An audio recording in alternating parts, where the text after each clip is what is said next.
The Chinese army always described artillery forces as the king of battlefield.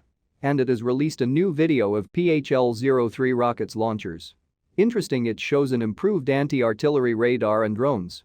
These two systems are the main reconnaissance platforms deployed to the unit. The radar has phase array technology and seems to have a much thicker panel comparing before. The drones are performing night vision reconnaissance to capture opposition targets. It appears the unit is the 74th Army Group. It is based in Huizhou City in Canton, southern China. The unit traveled thousands of kilometers to northwest China for live firing practice. Another interesting point is the Chinese army released videos of the rockets hitting targets at night. It is likely taken from drones of this unit. The thermal imaging video is clear and shows direct hits on targets. This rocket system is being replaced by the new generation PHL-16, also known as PCL-191. And the export variants have been sold to countries including the United Arab Emirates.